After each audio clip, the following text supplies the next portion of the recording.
Okay, my dear student, today I am discussing antenna array. An antenna is implied to radiate electromagnetic waves in a space.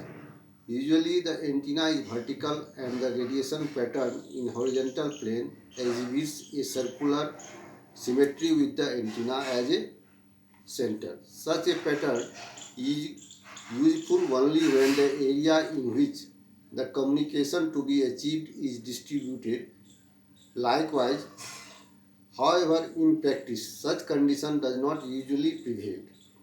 Normally, we seek to transmit radio signals from a particular plane to a particular area, lying in a particular direction from the plane of transmission. In such a condition, the speed of radiation in other direction is not only unnecessary but also represent a huge wastage of energy. This may also imply a sharing of signals with different areas, which may not be desirable from commercial or security point of view. Consequently, a directivity in the radiation pattern has to be reduced so as to avoid the aforesaid disadvantage of a simple vertical antenna. The purpose outlined above is accomplished by using the phenomena of interference among electromagnetic waves originating from various sources. The plurality of sources is obtained by arranging a number of antennae radiating simultaneously. Such an arrangement of antenna array. An antenna is an antenna array is said to be linear when all the elements of the array are saturated in a straight line and equally spaced. Further, such a linear array is said to be uniform when all the elements of an antenna are fed with current of equal magnitude and having a uniform progressive phase shift along the line. To obtain the field pattern arising due to such an array, let us consider a linear uniform array. Let the spacing between two adjacent elements be d. This difference is between this d and the relative phase shift between the current flowing in these elements be alpha. The position of these antennae are represented by A, B, C and so on. Usually we are interested in the field arising at a distant point P so that the waves originating from each of these elements may be assumed to have along parallel paths. So this is your d cos phi. Therefore, the path difference between the waves originating from the adjacent element and reaching the point under consideration is d cos phi. This difference affects the amplitude as well as the phase of the wave. Since the average distance of the point is very large, this path difference does not affect the amplitude but as it is comparable to the wavelength. It does not affect the overall phase of the wave. Accordingly, if the field due to any one of these elements be E0, then due to the adjacent one will be E0 multiplied by e to the power j psi, where psi equal to 2 pi upon lambda phi cos phi plus alpha, which is called equation first. Accordingly, taking the field to element E0, the resultant field at the point P will be Et equal to E0 plus E0 e to the power j psi plus E0 e 2j psi plus up to e to the power n j psi, where n is the number of elements in array. Hence, Et upon E0 equal to 1 plus e to the power j psi and so on. This is equal to 1 minus e to the power j n psi upon 1 minus e to the power j psi. And when we take the modulus of this, we get sine n psi by 2 sine psi by 2. Obviously, Et equal to f psi or f theta. Thus, a directivity in intensity pattern has been introduced, and ET is maximum when psi 2 equal to 0 or psi equal to 0. So this is maximum when psi upon 2 equal to 0 or psi equal to 0. To have a maximum intensity, we should have 2 pi upon lambda d cos phi plus alpha equal to 0. Further, when intensity vanishes, n psi upon 2 equal to k pi or psi equal to 2 k pi upon n. The position where field intensity vanishes are called nulls. The nulls are not distributed symmetrically. The nulls are obtained for the different value of k, where k equal to 1, 2, 3 and so on. The intensity maxima is enclosed between first order nulls, and the angular separation between these nulls is called width of the lobe. The aforesaid expression for the intensity maximum may be obtained in a particular direction by adjusting the value of d and alpha. Width of the lobe may also be controlled accordingly, which suggests a design of number of arrays. And now we will discuss other type of array. First of all, broadside array.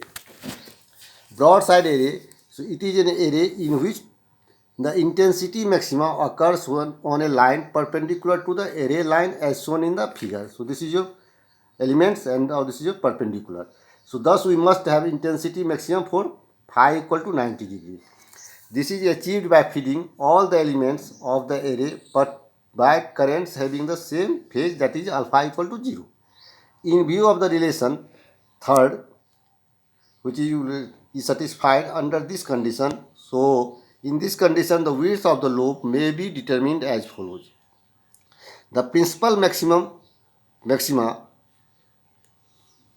occurs at phi equal to 90 degree, and let the first null occurs at an angle 90 degree plus del phi. So n by 2 multiplied by 2 pi by lambda multiplied by d cos 90 degree plus del phi equal to phi. When you solve this, we get del phi equal to lambda upon n d. The width of the lobe equal to 2 lambda by n d. The width may thus be controlled by adjusting the value of d and n. Some typical intensity distribution are shown in this figure, where we discuss this. This is your radiation pattern of two non-directional radiators fed with equal current. And in this case, we will discuss this is your when n equal to 2, d equal to lambda upon 4 and so on. So this is your horizontal polar diagram of broadside array. Now second of all, this is your end fire array.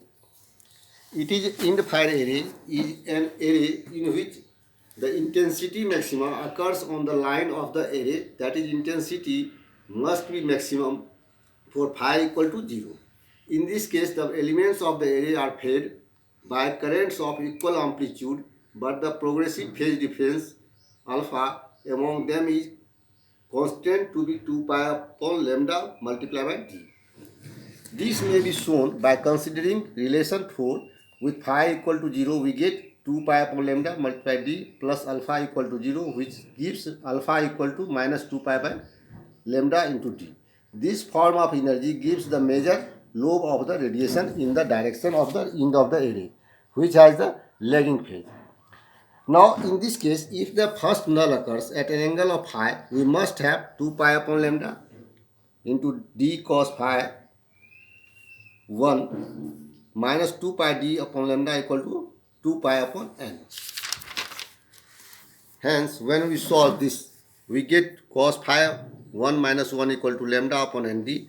So this phi 1 is very small. We get this is 1 minus phi 1 square upon 2 minus 1 equal to lambda upon nd, and therefore the width of the lobe equal to 2 multiplied by root under 2 lambda n upon t.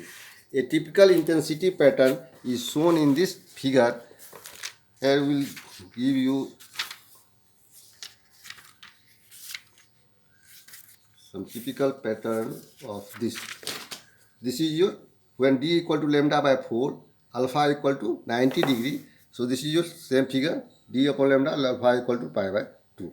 So a comparison of equation 8 and 9 shows that the width of the principal lobe of the end line array is greater than that of broad side array.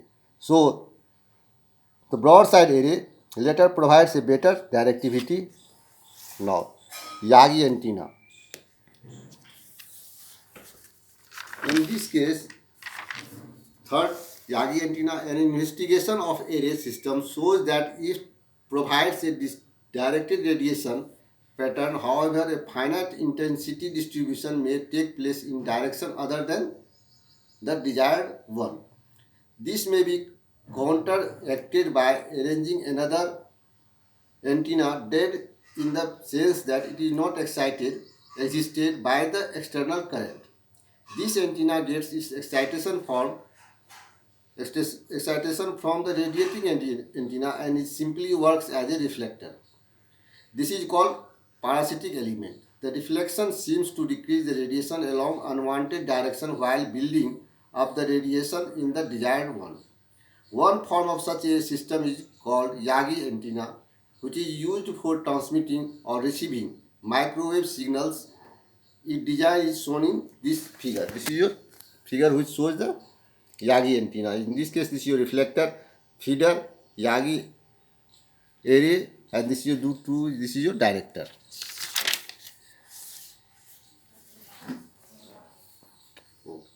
So the reflection seems to decrease the radiation along unwanted direction while building up the radiation in the directed one. One form of such a system is called Yagi element. Only one element of this antenna is excited as shown in the figure above. The other are parasitic element excited by the field of the driven element, which is usually a half-wave dipole. The simple reflector is longer while other elements are shorter than the driven element. The Yagi array produces one main lobe of the radiation along the bisector of the element and forward form from the reflector. The front elements are referred to as director and the directivity of the array depends on the number used. So this is your antenna array and thank you.